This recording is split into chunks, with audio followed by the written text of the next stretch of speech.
Namaskar and a very warm greetings to everyone. This is Manashita, Assistant Professor from the Department of Electrical Engineering, Tezpur University, speaking on tips of attractive slide making for technical presentation.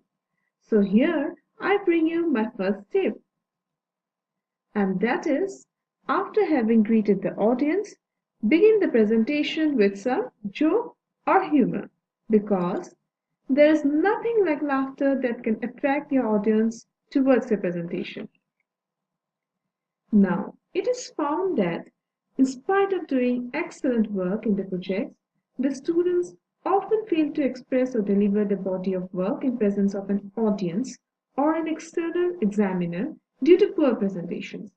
Henceforth, this video is targeted to B.Tech, M.Tech, and PhD scholars of engineering to prepare an effective, striking, and interesting presentation. However, students of other relevant streams may also find it useful. So, shall we begin?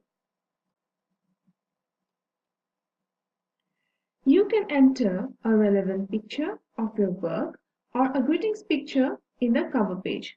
Next is enter the title of your work, preferably within 10 words, with a font size of at least 44 points, which is the preferred font size for a class of 15 people.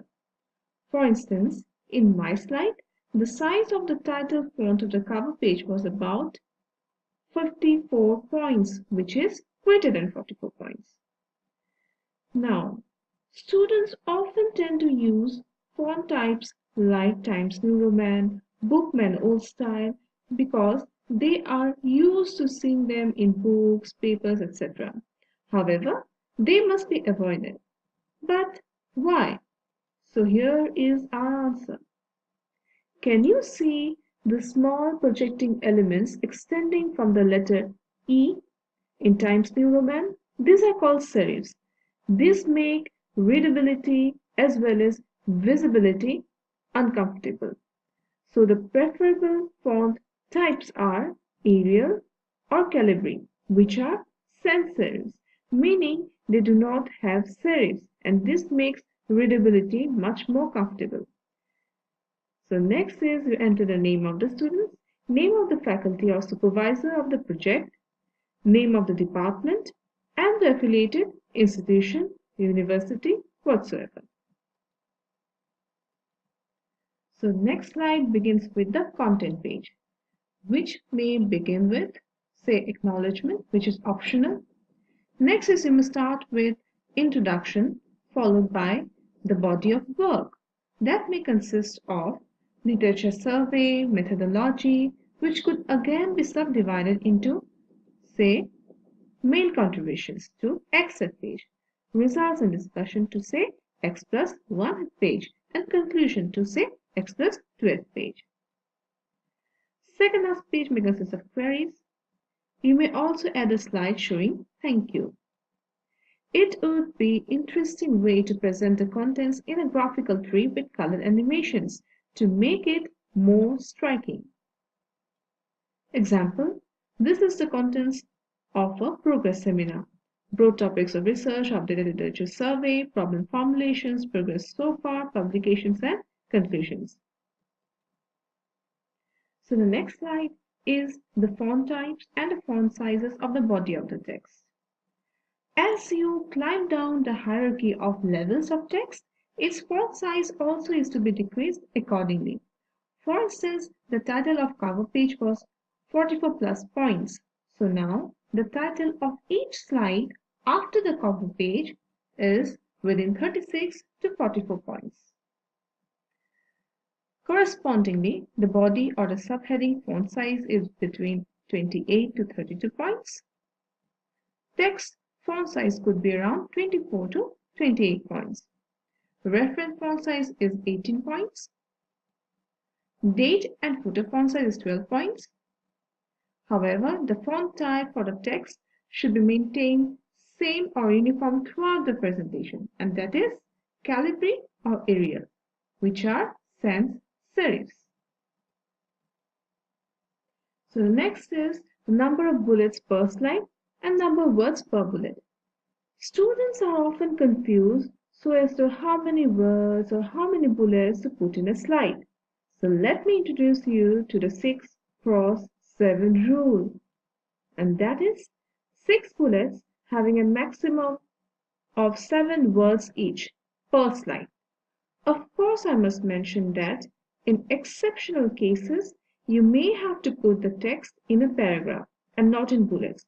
For example, when you need to state a theorem, hypothesis, define a statement, etc. The slide number may so be represented as the running slide upon the total number of slides.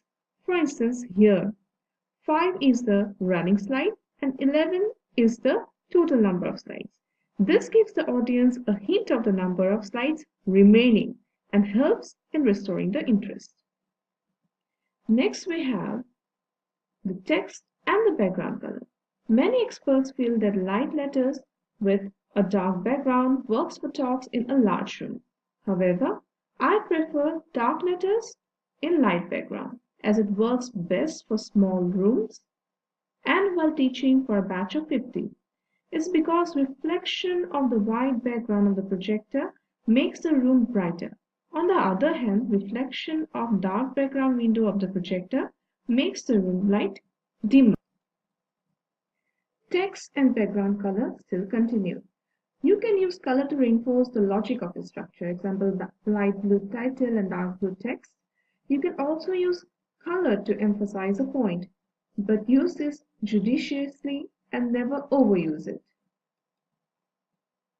Composition and format. Let us not use all uppercase letters. Why? Because uppercase letters are harder to read due to their rectangular-like shapes compared to small case letters. Henceforth, a mixed case letter format is preferred because they can be read faster and in a more comfortable manner. For example, in my heading, composition and format, only C and F are capital and rest are small, meaning it is a mixed case letter format. Bullets should be independent and self-contained and never repetitive. Uniformity in language. Example, if you are using UK English, then continue using it throughout the presentation. A mixture of UK and US English is not preferred. Example, traveling with a double L and color with a U is UK or India English, while traveling with a single L and color without the U is UK English. So be careful with the grammar and spelling of the English you are using. Again, students often tend to confuse when they see MS Word showing a red underline in words of UK English as in here, traveling, color. This is because MS Office is an American product, so they promote US English as the default English. Just that. So you don't have to worry about the red underline so long you know that the grammar and spelling of your English is correct. Uniformity in headings. For example, here 2.1 is written in bold and italics. So the next heading should be 2.2 and written in bold and italics as well. Continuation of slide should be written as continued with an apostrophe and 3 dots behind, if the next slide is a continuation of the previous one. Do not use logo in the background, as it makes the text written on it unclear and indistinct. Use animation according to your requirement. Avoid using sound in slide transition and bullet transition because it distracts the audience. No slide number on queries and thank you slide. Logo should be correct, most recent and placed in the northeastern corner as in here. Now, some may ask why not in the northwestern corner as in here? This is because the text of the slide is usually written from the left hand side onwards. So, there lies a high probability of the logo being overlapped if it is placed in the northwestern corner. Date can be written in alphanumeric with font size of 12 points Arial as in here and placed in the southwestern corner as in here. And place of the presentation can be placed at bottom middle of the slide as in here. Composition and format continue. All figures are to be captioned and numbered, especially the technical ones or the ones that you obtain from your results. All the text that represent the work or idea of others are to be cited in the references. Link to audio, video, other files for practical demo can be done using hyperlink. You can add a slide showing your contact details in the last. Add a good picture in your greetings as well as thank you slides. These are my references. For any query, you can contact Dr. Manashita Borah, Assistant Professor, Electrical Engineering, Tezpur University, specialized in control systems, chaos, nonlinear dynamics, fractional systems, and these are my mail IDs. You can also contact me or approach me in the homepage of Tezpur University. This is my personal homepage.